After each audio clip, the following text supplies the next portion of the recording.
60 Minutes Rewind. Tonight, 60 Minutes browses through some back issues for a personal look at the Nixon years. Close-up glimpses of the man, his family, and the men around his presidency. The youngest delegate of the New Jersey delegation cast its vote for the next president of the United States, Richard Nixon. Yay! We got 18.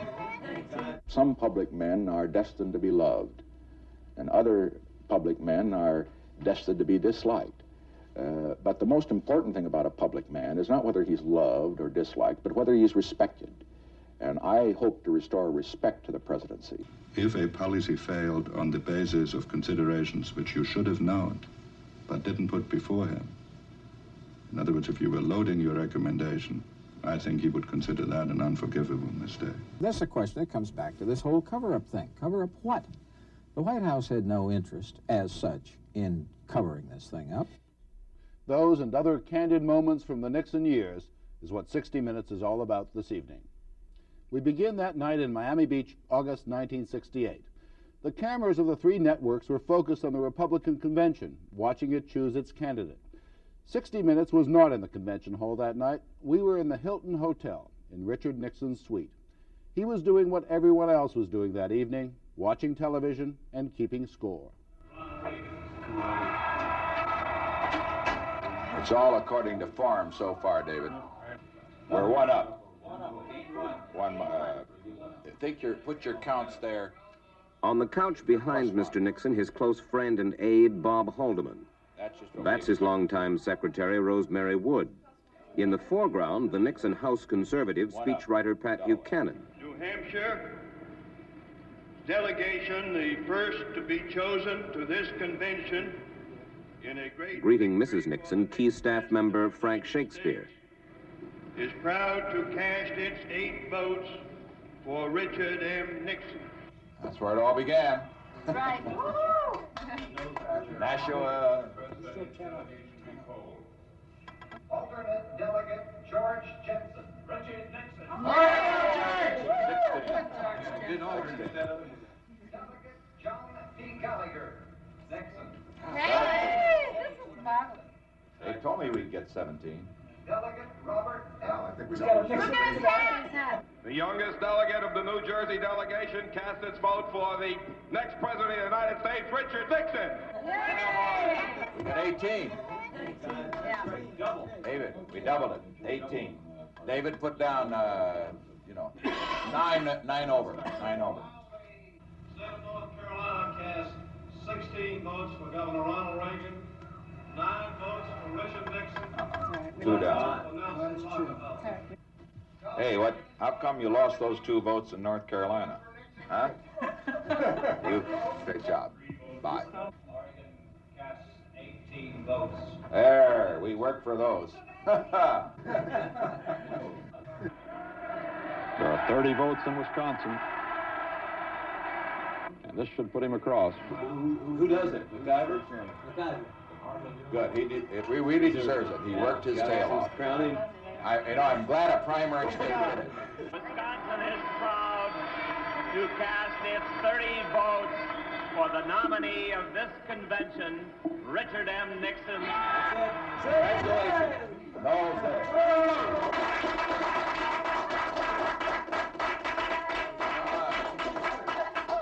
sit down, get to work.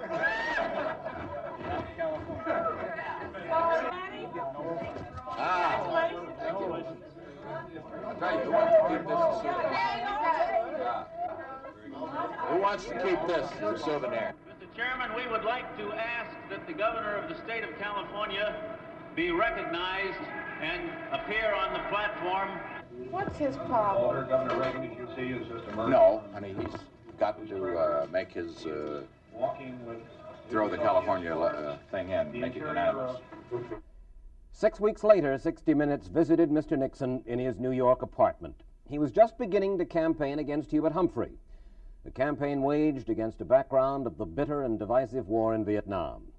Lyndon Johnson had acknowledged that he was leaving the presidency because he had lost the confidence of so many Americans. As far as these great tensions that tear the American people apart today, It will take leadership on the part of the President of the United States, unprecedented in our history, not simply in getting laws passed, but the moral leadership which will bring reconciliation back to this country.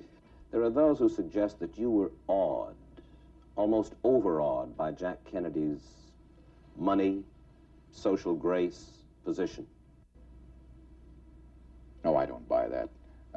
I think everybody tries to rewrite history in terms of what the book should read. But while I do not have money, and perhaps while I am not blessed with particular social grace, I have a confidence that comes from a different source. I fought my way up all the way. And I don't mean that somebody who didn't have to fight his way can't make it too.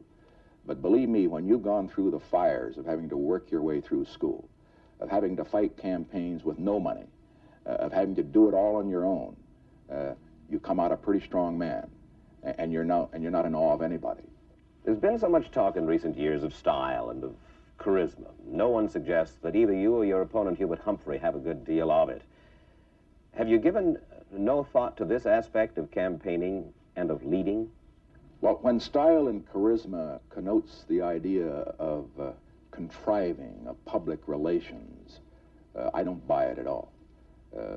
As I look back on the history of this country, some of our great leaders would not have been perhaps great television personalities, but they were great presidents because of what they stood for, because of their principle, their courage, their character. Now, I hope to win this election. If I do win this election, I think I will conduct the presidency in a way that I will command the respect of the American people. That may not be the same style of some of my predecessors, but it will enable me to lead. Let me make this one point. Some public men are destined to be loved, and other public men are destined to be disliked. But the most important thing about a public man is not whether he's loved or disliked, but whether he's respected. And I hope to restore respect to the presidency at all levels by my conduct. And as far as the charisma and all the PR tricks and everything else that's supposed to make you look like a matinee idol, forget it. If that's what they want in a president, I'm not the man. But the name Nixon is anathema to millions of American voters. To them, Richard Nixon is a political opportunist to whom the desired political end is justified just about any political means. Well, how does Richard Nixon, if elected by a majority, go about reconciling the doubts of the skeptics? I do have, based on a hard political career going back over 22 years, some people in this country who consider me as anathema, as you pointed out. But on the other hand, I believe that I have the kind of leadership qualities that can unite this country and that at least can win the respect, if not the affection, of those who have a very bad picture of Richard Nixon. There were many who felt that he only added to his troubles with his choice of vice president. Spiro Agnew was a joke in the summer of '68, a man catapulted from obscurity to vice president. His campaign had been littered with apparent blunders. He called a reporter a fat Jap. He said, "You seen one slum, you seen them all." Nevertheless, at the time, he had the last laugh. In January of '69, just before he was sworn in, 60 Minutes helicoptered down to the governor's mansion in Maryland, and Mike talked to him about his new image. What is it that you can do, Governor? What can you do about the image? That's an important thing. Nothing. You can't do anything if you're consciously setting out to rectify what you consider to be a misinterpretation of yourself as an individual. This has to come normally. It has to come through examination of your position in situations, not through your contriving to change yourself for your self-serving needs.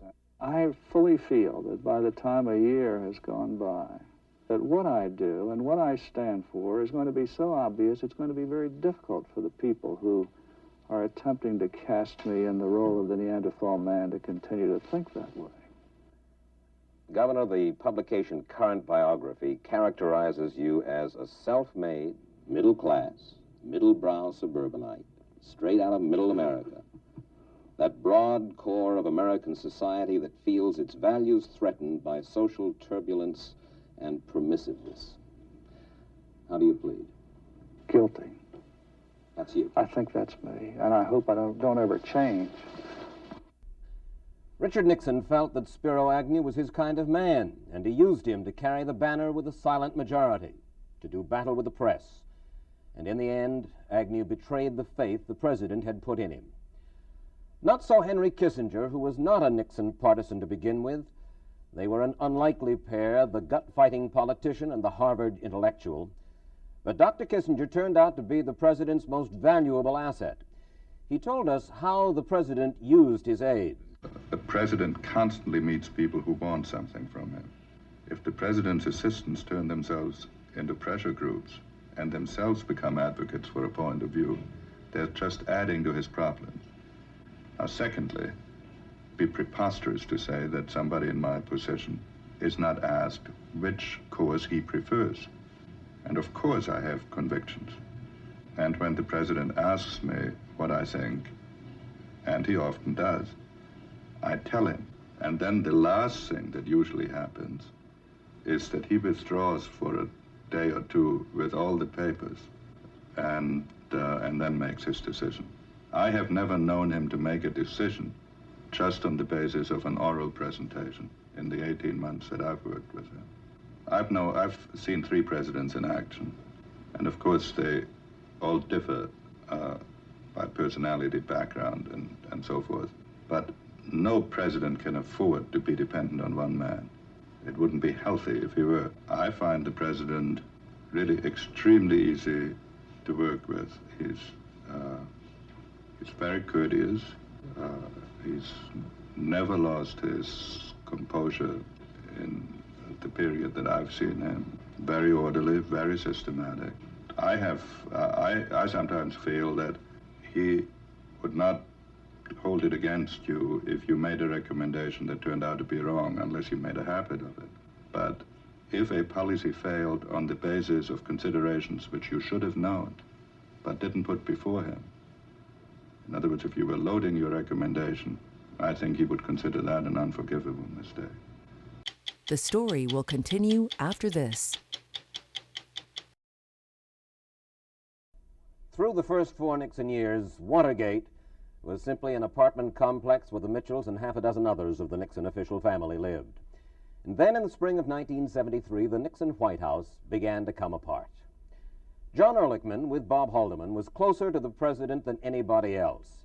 He had a well-deserved reputation for savvy, shrewdness, and devotion to Mr. Nixon. He was said to know everything that went on in the White House. It was at the end of the week that John Dean testified before the Senate Watergate Committee that John Ehrlichman sat down to talk for 60 minutes. The Watergate business was not my responsibility, number one. It was the responsibility of the council. That distinguishes it from the plumber's business, in which I did have responsibility. The Watergate business was the responsibility of the council. Yes, I'm not sure. Council of the President, John Yes. Dean. Yes. You didn't know that Mitchell and Dean were allegedly involved in a cover-up at that time? No. Didn't occur to you? The so-called cover-up really did not become evident to me until I got into this thing full steam the end of March of this year. By the end of March, you knew about the cover-up? That's when I began to know about the cover-up. I didn't understand the full dimensions of it until about the middle of April, something of that kind. I don't claim to have been very prescient in this whole thing. I was a late bloomer, I must confess, and it was not until very late in this inquiry that I made at the president's request that I finally put the last few pieces in the puzzle and began to see where Dean fit. I don't know if you've ever had this experience, but I'd been talking to a lot of witnesses since the 30th of March when the president asked me to get into this. Yeah. And I couldn't make things fit. And finally one night, in the middle of the night, I got up and I sat down and I began to try and write it out. And the more I wrote it out, the more I was able to see the interrelationship of some of the facts and begin to see it. And it was the next morning I went to the president and said, well, I've got a hypothesis. I think I know now how this thing begins to fit together. And Dean's the guy. And no, I still wasn't quite that bright. I wish that I had been brighter about this. Look, explain something to me, will you, Mr. Ehrlichman? Why would anybody in the Nixon administration, in the official Nixon family, want to raise money to defend the guys who burglarized the Watergate? Certainly for no reason of self-interest other than perhaps Mr. Dean. There may have been a compassionate motive on somebody's part. I can't answer that. Compassionate? But in terms of self-interest, protecting one's own interest and so on, that's a question that comes back to this whole cover-up thing. Cover up what? The White House had no interest as such in covering this thing up. Did you see Senator Weicker enumerate a list of the illegal or unconstitutional or unethical acts committed by various persons, either in the White House or employed by officials of the White House? No, I didn't.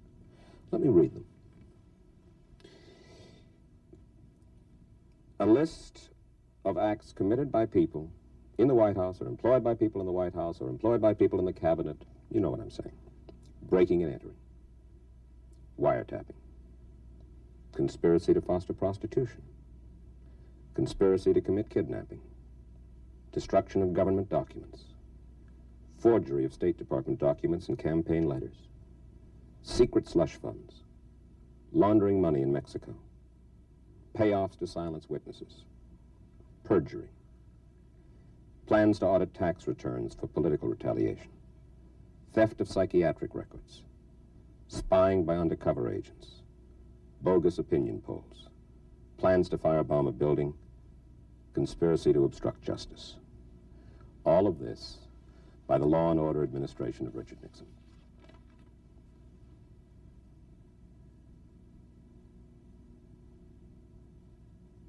Is there a question in there somewhere? I'm just curious to know your reaction to it.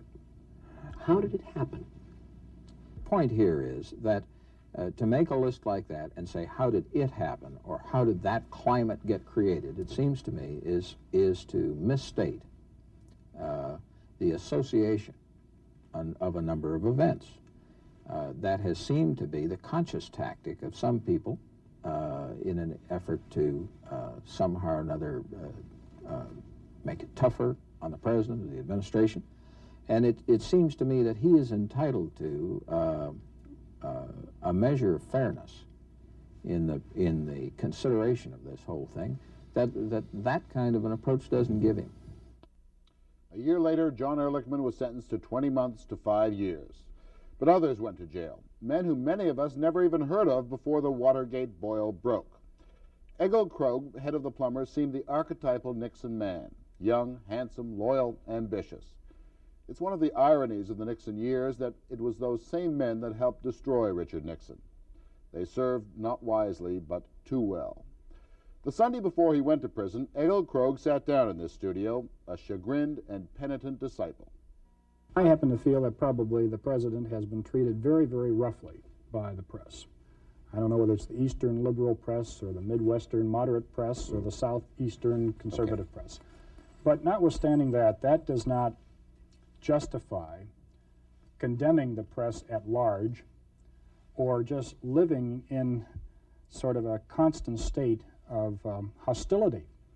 It's a fact of life that the press is going to be there covering the conduct of the presidency as well as all the other departments and agencies in the executive branch. They need to be worked with. That's the only way that you can communicate. So when you heard different from Ehrlichman and Haldeman, what would you say? Well, I wouldn't say much. You wouldn't say much? Because you didn't say much around, one didn't say much around to contradict those two gentlemen. I think that's an accurate statement. Did the Nixon White House not breed a certain sense of power, of arrogance, of fear? Call it what you will. I think at times I wasn't aware of the power that apparently I was able to exercise. I think a lot of it was not arrogance of power, but ignorance of the power that you apparently had. You shouldn't make policy out of bitterness. You shouldn't make policy because you're angry at individuals or groups, whether it's the press or certain people in the Congress or young people or people that have problems. Is that the way the policy was made? At times I will say that affected the way policy was made. That's the way politics has been in this country in many respects. You try to get groups that have feelings, passionate feelings, mold them together and fight the opposition. But I think there's been almost too much personal fighting, too much bitterness, too much reaction. Well, what form did this paranoia in the White House, this fear, this distrust in the White House, what form did it take?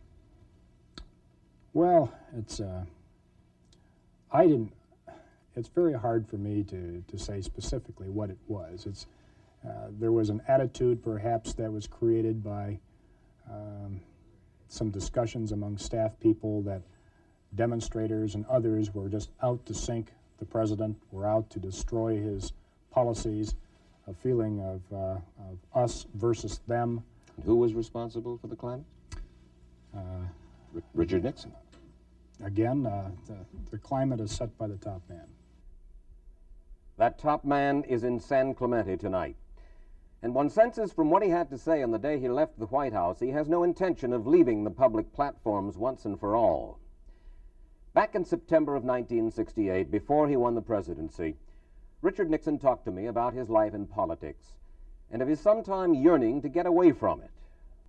You once said, if I had my druthers, I'd like to write 2 or 3 books a year and go to one of the fine schools, Oxford, for instance, and just teach and read and write. Why didn't you?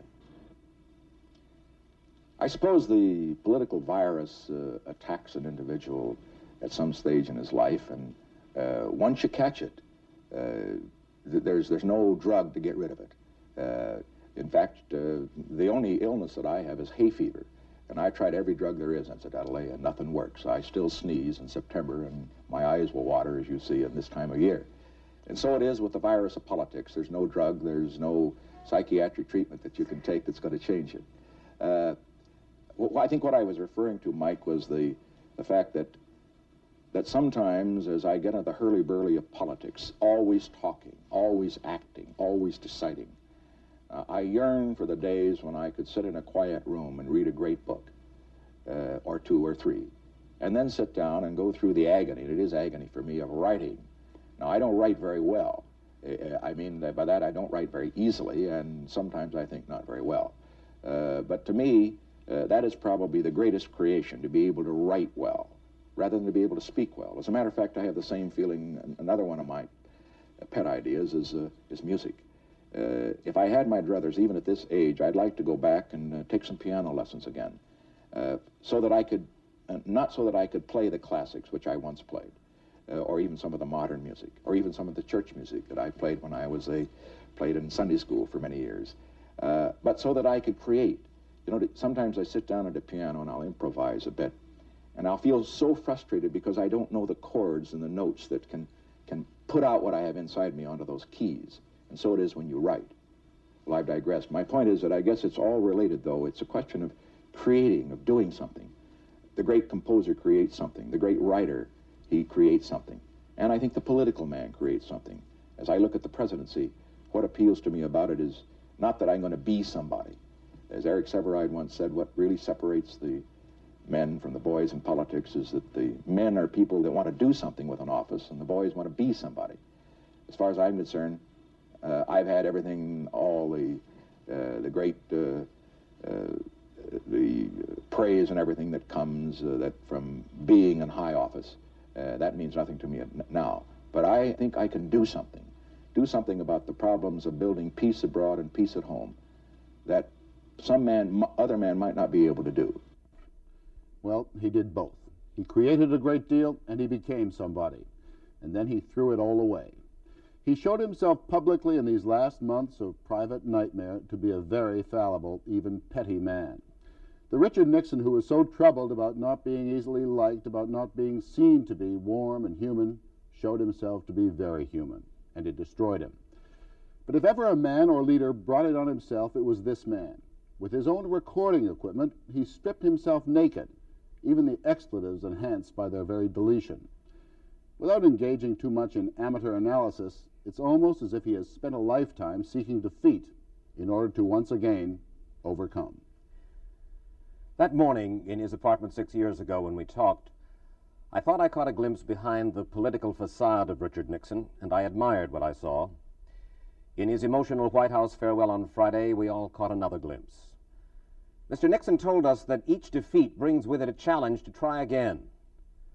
Well, the challenge that faces him now is the toughest one of all.